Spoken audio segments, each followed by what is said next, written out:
আসসালামু আলাইকুম প্রিয় শিক্ষার্থী, কেমন আছো সবাই? আজকে আমরা আমাদের যে পড়া সেটা হচ্ছে যে ইউনিট 11 আর লেসন 3 রিনিউয়েবল এনার্জি সোর্সেস 3, তাই না? অর্থাৎ নবায়নযোগ্য শক্তির উৎস পার্ট 3 মানে 3। তো আমরা এখানে হচ্ছে এখন টেক্সট পড়তে যাব।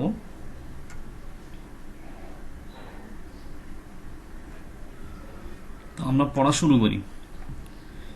বলছে, countries of the world rely heavily on petroleum, coal and natural gases for their energy sources.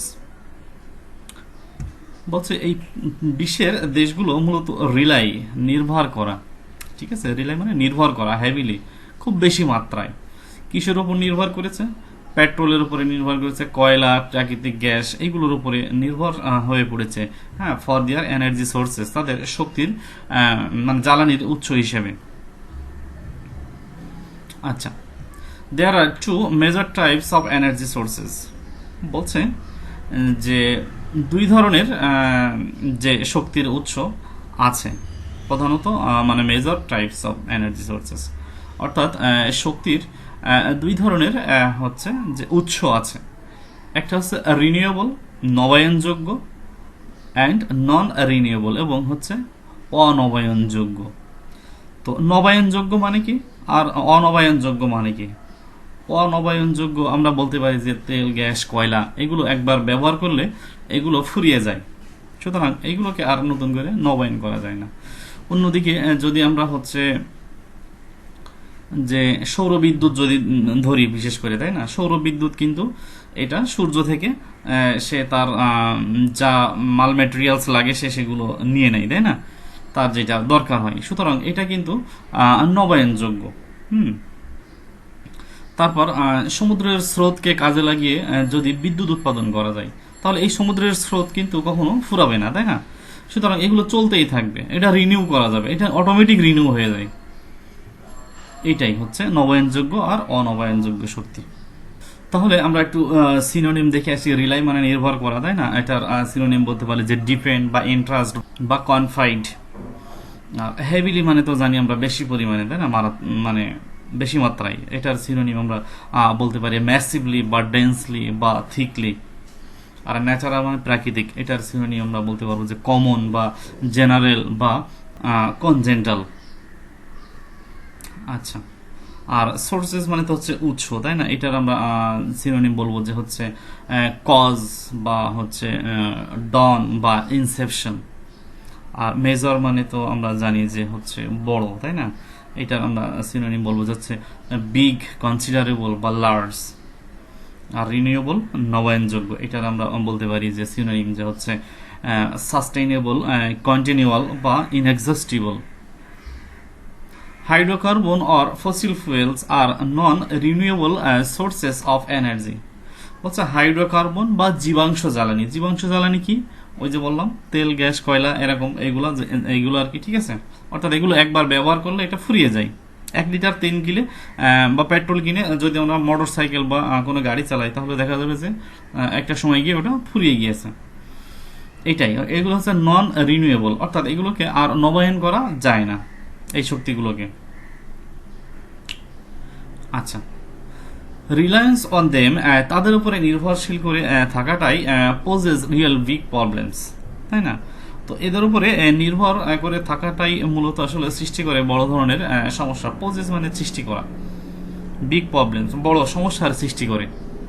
First, প্রথমত, fossil fuels such as oil, coal, gas etcetera are finite energy resources. প্রথমত এই জীবাংশ জ্বালানিগুলো যেমন তেল, কয়লা, গ্যাস, এগুলো মূলত আসলে ফাইনাইট মানে নির্দিষ্ট, ঠিক আছে? অর্থাৎ এটা একটা সময় পর এটা শেষ হয়ে যাবে। মনে করেন একটা একটা খনিতে, তাই না? একটা খনিতে তেল আছে। এখন এই তেল কিন্তু, এই খনি কিন্তু আজীবন চলবে না। এই খনির এই সম্পদটা একসময় শেষ হয়ে যাবে, সেটাই বলা হয়েছে এখানে যে ফাইনাইট এনার্জি রিসোর্সেস। এটা হচ্ছে একটা নির্দিষ্ট পরিমাণের হচ্ছে সম্পদ, শক্তি সম্পদ। And the world eventually will run out of them, এবং এই পৃথিবী একসময় এগুলোকে ফুরিয়ে ফেলবে। রান আউট মানে ফুরিয়ে ফেলা, অর্থাৎ ইভেনচুয়ালি ঘটনাক্রমে বা আস্তে আস্তে এই ধরনের আর কি, ঠিক আছে। তো বা শেষমেশ এইগুলো মূলত পৃথিবী এই সম্পদগুলো একসময় ফুরিয়ে ফেলবে ব্যবহার করতে করতে। সেকেন্ডলি, দ্বিতীয়ত, they will become too expensive in the coming decades. আচ্ছা, এগুলো দ্বিতীয়ত বলা যায় এগুলো আগামী দশকগুলোতে মানে এতই এক্সপেন্সিভ হবে এবং এতই too damaging for the environment, পরিবেশের জন্য এতই যে ড্যামেজিং মানে খারাপ হবে, ক্ষতিকর হবে, টু রিপেয়ার, যেটা আর মানে রিপেয়ার করা যাবে না, মানে এই ক্ষতি আর পোষানো যাবে না, সেটা বলা হয়েছে। তাহলে রিলায়েন্স মানে হচ্ছে কি? রিলায়েন্স মানে নির্ভরতা, তাই না, নির্ভরশীলতা। তাহলে রিলায়েন্সের সিনোনিম হচ্ছে ডিপেন্ডেন্স, অ্যাসিওরেন্স বা বিলিফ। আচ্ছা, এরপর হচ্ছে ফাইনাইট। ফাইনাইট মানে তো নির্দিষ্ট, তাই না, এটাকে আমরা বলতে পারি যে ডিফিনাইট বা লিমিটেড বা রেস্ট্রিক্টেড। রিসোর্সের সিনোনিম আমরা বলতে পারবো যে অ্যাসেটস বা ক্যাপিটাল বা ফান্ডস, এটা। ইভেনচুয়ালির সিনোনিম আমরা বলতে পারি যে শেষমেশ, তাই না, অর্থাৎ এর সিনোনিম হবে ফাইনালি, আলটিমেটলি বা ইয়েট। আর এক্সপেন্সিভ মানে তো আমরা জানি যে ব্যয়বহুল, তাই না, এটার আমরা সিনোনিম বলতে পারি কস্টলি বা ভ্যালুয়েবল, হ্যাঁ, বা এক্সট্রাভ্যাগেন্ট। আর এ পাশে থাকছে হচ্ছে রিপেয়ার। রিপেয়ার মানে মূলত আসলে কোনো কিছু মেরামত করা, তাই না, এখানে বোঝানো হয়েছে যে ক্ষতি হয়ে যাবে সেই ক্ষতিটা আর পুষিয়ে নেওয়া যাবে না, সেই অর্থে ব্যবহার করা হয়েছে। তো রিপেয়ারের সিনোনিম আমরা বলতে পারবো যে হচ্ছে অ্যাডজাস্ট বা হচ্ছে রিকনস্ট্রাক্ট বা রিফর্ম। তারপরে বলছে থার্ডলি, তৃতীয়ত, fossil fuels have direct polluting impacts on earths environment causing global warming. তৃতীয়ত, এই যে জীবাশ্ম জ্বালানিগুলোর একটা মানে সরাসরি প্রভাব আছে পৃথিবীর পরিবেশের উপরে, সেটা হচ্ছে কজিং গ্লোবাল ওয়ার্মিং, মানে বিশ্ব উষ্ণায়ন ঘটানোর জন্য। এই ক্ষেত্রে এই তেল, গ্যাস, কয়লা এগুলোর বেশ মানে একটা হচ্ছে পলিউটিং ইম্প্যাক্ট রয়েছে, তাই না, অর্থাৎ দূষণকারী প্রভাব রয়েছে পরিবেশের উপরে। তো গ্লোবাল মানে তো আমরা জানি যে হচ্ছে আচ্ছা ইম্প্যাক্ট। ইম্প্যাক্ট মানে তো প্রভাব, এটার আমরা সিনোনিম যেমন বলতে পারি যে হচ্ছে শক বা ইফেক্ট বা হিন্ট, তাই না। আর গ্লোবাল মানে হচ্ছে তো বৈশ্বিক, এটা আমরা সিনোনিম বলতে পারি ইউনিভার্সাল বা ওভারঅল, বা আর্থলি বা কসমিক। আচ্ছা, ইন কন্ট্রাস্ট, অন্যদিকে রিনিউয়েবল এনার্জি সোর্সেস, নবায়নযোগ্য জ্বালানির উৎসগুলো, সাচ অ্যাজ মানে যেমন উইন্ড হচ্ছে বাতাস, অ্যান্ড সোলার এনার্জি এবং যে সৌরশক্তি, ঠিক আছে, সেগুলো আর কনস্ট্যান্টলি সেগুলো মূলত আসলে নিরবিচ্ছিন্নভাবেই অ্যান্ড ন্যাচারালি এবং প্রাকৃতিকগতভাবেই রিপ্লেনিশড, তাই না, অর্থাৎ এগুলো প্রাকৃতিক রিপ্লেনিশ মানে হচ্ছে পরিপূর্ণ হয়ে যায়, পূর্ণ হয়ে যায়, পূরণ হয়ে যায়, তাই না, এগুলো প্রাকৃতিকভাবেই কনস্ট্যান্টলি নিরবিচ্ছিন্নভাবেই, হ্যাঁ, এটা হচ্ছে আবার পূরণ হয়ে যায়, অ্যান্ড নেভার রান আউট, এবং এগুলো কখনো ফুরায় না, সমুদ্রের স্রোত কখনো ফুরাবে না, তাই না। তারপরে বাতাসের গতি, এগুলো ফুরাবে না। তারপরে হচ্ছে সূর্যের তাপ, এগুলো কখনো ফুরাবে না। সুতরাং এইগুলোকে কাজে লাগিয়ে আমাদের বিদ্যুৎ উৎপাদন করতে হবে বা বিভিন্ন ধরনের শক্তির ব্যবহার এখান থেকেই মূলত আসলে নিতে হবে, এগুলোকে উৎস বানাতে হবে। মোস্ট রিনিউয়েবল এনার্জি, আচ্ছা আমরা একটু সিনোনিম দেখে আসি, এখানে দু একটা বাদ গেছে, তাই তো। আচ্ছা, কনস্ট্যান্টলি। তো কনস্ট্যান্টলির আমরা সিনোনিম বলতে পারবো যে হচ্ছে কন্টিনিউয়ালি বা ইনভেরিয়েবলি বা রেগুলারলি, নিয়মিতভাবেই, তাই না। আর রিপ্লেনিশড মানে হচ্ছে পূরণ হয়ে যাওয়া, এটার আমরা সিনোনিম বলতে পারি যে রিফিল বা রিফ্রেশ বা রিস্টোর। তারপর most renewable energy comes either directly or indirectly from the সান। অধিকাংশ নবায়নযোগ্য এই জ্বালানিগুলোই বা এই শক্তিগুলোই মূলত আসলে আসে সরাসরি মানে প্রত্যক্ষভাবে বা পরোক্ষভাবে আসলে সূর্য থেকেই। আসলে ওই ছোটবেলা থেকে আমরা যেটা জানি যে সমস্ত শক্তির উৎস আসলে সূর্য। তো যেভাবেই আসুক না কেন, তার কোনো না কোনোভাবে সূর্যের সাথে লিঙ্ক আপ আছে। সানলাইট, সূর্যের আলো, সোলার এনার্জি অথবা সৌরশক্তি, can be used for heating and lighting homes. এগুলো ব্যবহার করা যেতে পারে যে হচ্ছে বাড়িতে লাইট জ্বালানোর ক্ষেত্রে বা মানে ঘর বাড়ি গরম রাখার ক্ষেত্রে ব্যবহার করা যেতে পারে। ফর জেনারেটিং ইলেকট্রিসিটি, বিদ্যুৎ উৎপাদনের জন্য এগুলো ব্যবহার করা যেতে পারে। And for other commercial or industrial uses, অন্যান্য যে সকল বাণিজ্যিক বা শৈল্পিক বা শিল্পের কারখানার জন্য ব্যবহারের ক্ষেত্রে এগুলো ব্যবহার করা যেতে পারে। তো জেনারেট মানে তো আমরা জানি যে উৎপাদন করা, তাই না? এটার আমরা সিনোনিম বলতে পারি যে হচ্ছে ডেভেলপ বা ব্রিড বা সেট আপ, তাই না? আর কমার্শিয়াল মানে তো জানি বাণিজ্যিক, তাই না? এটার আমরা সিনোনিম বলবো হচ্ছে ইকোনমিক্যাল বা ফাইন্যান্সিয়াল বা প্রফিটেবল। আচ্ছা, the sun's heat drives the wind, সূর্যের যে তাপ সেটাও বাতাসকে নিয়ন্ত্রণ করে। অ্যান্ড দিস উইন্ড এনার্জি, এবং এই যে বাতাসের যে এই শক্তি ক্যান বি ক্যাপচার্ড, ধরা যেতে পারে উইথ উইন্ড টারবাইন্স, অর্থাৎ যে বাতাসের যে হচ্ছে টারবাইন, তাই না? অর্থাৎ বিদ্যুৎ উৎপাদনকারী যে এক ধরনের যন্ত্র, সেটাকে টারবাইন বলে। হ্যাঁ, আমরা ছবিতে দেখতেও পাচ্ছি। তো টারবাইনস টু প্রডিউস ইলেকট্রিসিটি, তাহলে এই বাতাসগুলোকেও আমরা হচ্ছে ক্যাপচার করতে পারি টারবাইনের মাধ্যমে, এবং সেটা দিয়ে বিদ্যুৎ উৎপাদন করা যেতে পারে।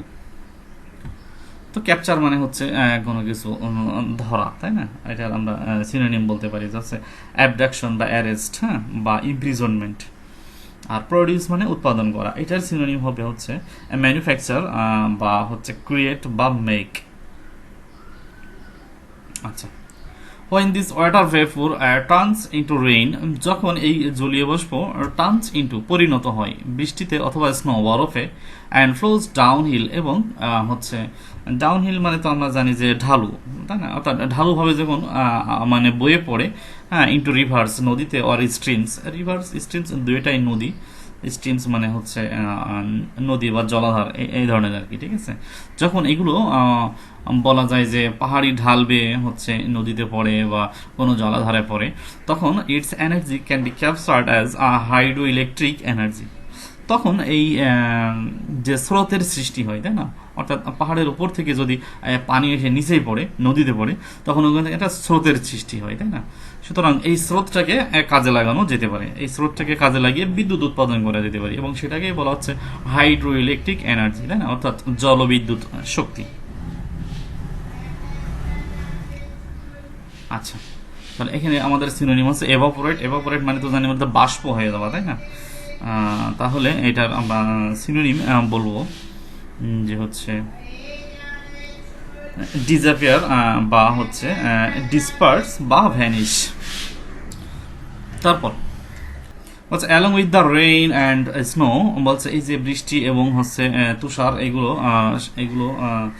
এগুলোর সাথে Sunlight causes plants to grow, অর্থাৎ বলছে যে সূর্যের আলো গাছপালা জন্মাতে সাহায্য করে।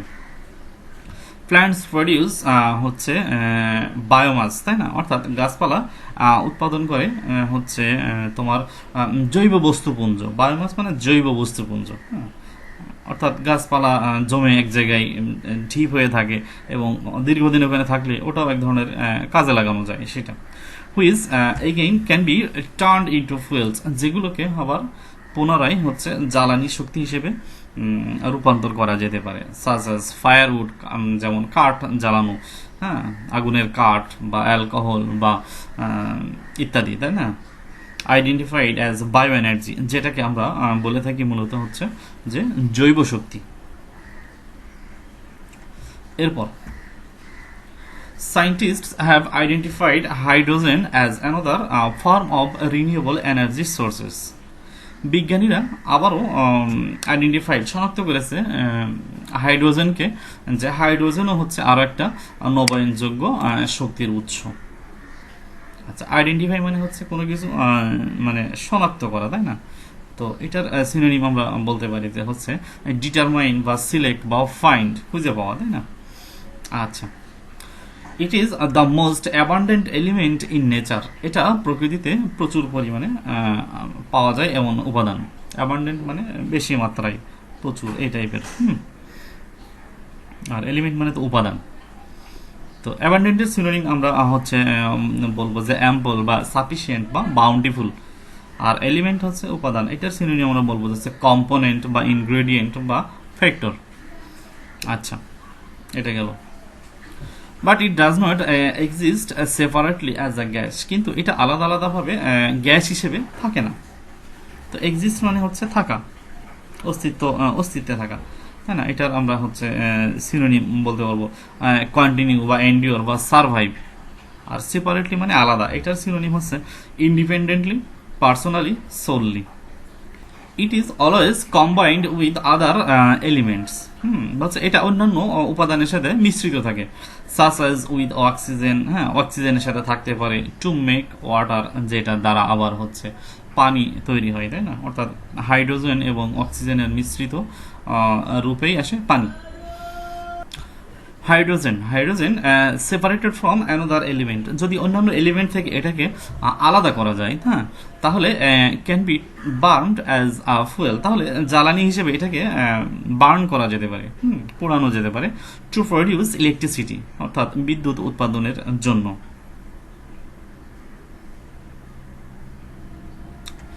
তারপর